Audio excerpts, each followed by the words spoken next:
एक लड़की को अंधेरे से डर क्यों? Moral stories in Hindi. मैं अशोक एक मिडिल क्लास परिवार से हूँ और मेरी छोटी सी डेयरी की दुकान है। मेरे घर वालों ने मेरे लिए एक लड़की पसंद की जो मेरे पास के गांव से है और उसे उसके चाचा चाची ने पाला क्योंकि उसके माता पिता नहीं थे। वैसे तो लड़की सभी को पसंद थी। शुरुआत में मैंने शादी को टालने की बहुत कोशिश की, पर मेरे घर वालों ने उस लड़की से मेरी शादी तय कर दी। जब मैंने लड़की से पहली बार बात की तब वह स्वभाव से अच्छी लगी। कम बोलती थी, जितना भी पूछो बस हाँ या ना में ही जवाब देती थी। उससे मैंने पूछा कि तुम इतना ही बोलती हो या मेरे सामने शर्मा रही हो? तब भी वह चुप ही रही। उसके चाचा चाची कहते हैं कि हमारी लड़की बहुत सीधी, कम बोलती है। मुझे लड़की पसंद थी, हमारी शादी हो गई। मैं अपने जीवन की एक नई शुरुआत करने जा रहा था। मन में कई विचार थे। मैं उससे कुछ भी बातें करता, वह सिर्फ हाँ या ना में ही जवाब देती थी। फिर मैंने उससे पूछा, तुम्हें मैं पसंद हूँ? उसने हाँ कहा, लेकिन वह घबराई हुई लग रही थी। मैंने देखा कि उसे पसीना आने लगा। क्या हुआ, तुम ठीक तो हो? उसने बताया कि उसे थोड़ी घबराहट हो रही है। फिर मैंने कहा, तुम आराम कर लो थोड़ी देर, शादी के दौड़ भाग में थक गई होगी। मैंने उसे आराम करने को कहा। फिर कमरे की लाइट बंद कर दी और मैं भी लेट गया। जैसे ही मैंने उसका हाथ पकड़ा, वह घबराई और कांपने लगी। उसे पसीने भी आने लगे। वह उठकर बैठ गई। मैंने पूछा, क्या हुआ? कुछ नहीं बोली। हमारे कमरे में एक खिड़की थी जिसको खोलने पर बाहर की रोड की लाइट कमरे में आती थी। वह खिड़की के पास खड़ी हो गई। फिर उसने कहा, आप सो जाओ, अब मैं ठीक हूँ। मैं थोड़ी देर बाद सो गया। सुबह जब उठा तो वह कमरे में नहीं थी। मैं बाहर देखा तो वह घर के काम कर रही थी और उसकी तबीयत भी ठीक लग रही थी। अगली रात जब मैं कमरे में गया तो वह पहले से ही खिड़की के पास खड़ी थी। मैंने पूछा, अब ठीक हो? उसने सिर हिलाकर हाँ कहा। उसके चेहरे पर अजीब सी घबराहट होती थी। जब मैंने पूछा कि तुम्हारी तबीयत ठीक नहीं लग रही है, उसने सिर हिलाकर और मेरे पास खड़ी हो गई। फिर मैंने कुछ नहीं कहा, अपने बेड पर सो गया। मुझे लगने लगा कि कुछ तो बात है जो यह मेरे से छुपा रही है। रात को घबराती है लेकिन सुबह ठीक हो जाती है।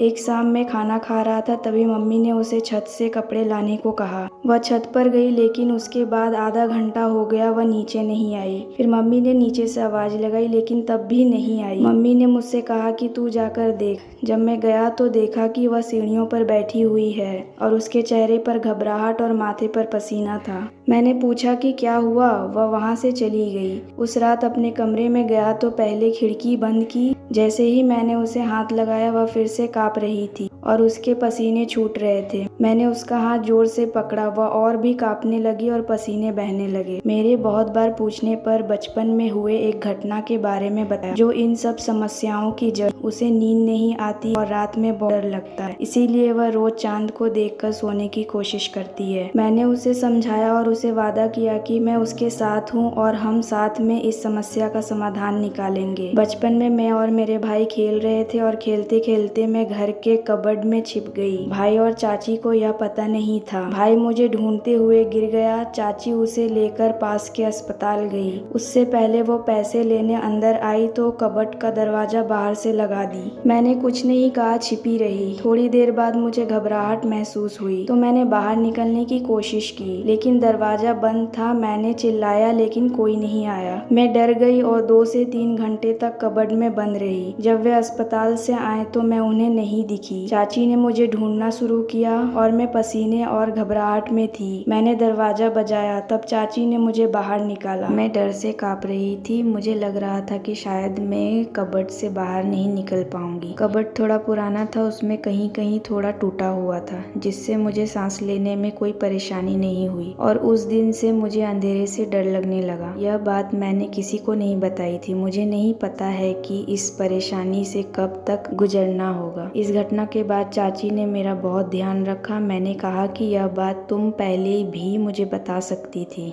उसे लग रहा था कि उसकी यह परेशानी को मैं समझ पाऊंगा या नहीं। कहीं मैं इस बात का मुद्दा ना बना लूं कि शादी के पहले हमें नहीं बताया गया। फिर मैंने उसे प्यार से समझाया कि उस समय जो भी हुआ उससे तुम्हें बाहर निकलना होगा। तुम्हारे अंदर के डर से हम दोनों मिलकर लड़ेंगे। मुझे पता है कि यह सब बोलना आसान है, करना मुश्किल, लेकिन तुम कर सकती हो। अब इस कमरे की लाइट तब तक बंद नहीं होगी जब तक तुम उसे बंद ना करो। चाहे इसके लिए पूरी उम्र ही क्यों न निकल जाए। मैंने पहली बार उसके चेहरे पर वो मुस्कान देखी जो अभी तक मैंने नहीं देखी थी। लग रहा था कि उसके सर का बोझ उतर गया। अब मेरे होते हुए तुम्हें कोई डरा नहीं सकता। धीरे धीरे मैं उसके इस डर को निकालने की कोशिश कर रहा हूँ और बहुत हद तक मैं सफल भी हो गया। आपने सही सुना, प्यार और विश्वास के साथ किसी भी मुश्किल को हल किया जा सकता है। इससे हम यह समझते हैं कि साथी का समर्थन और समझदारी जरूरी होती है। आशा करती हूँ ये वीडियो आपको पसंद आया होगा। इस वीडियो पर आपकी क्या राय है हमें कमेंट कर जरूर बताएं। वीडियो पसंद आया तो लाइक और शेयर करना बिल्कुल ना भूले। चैनल पर नए हो तो चैनल को सब्सक्राइब जरूर कीजिए। वीडियो देखने के लिए, कहानी सुनने के लिए आपका बहुत बहुत धन्यवाद।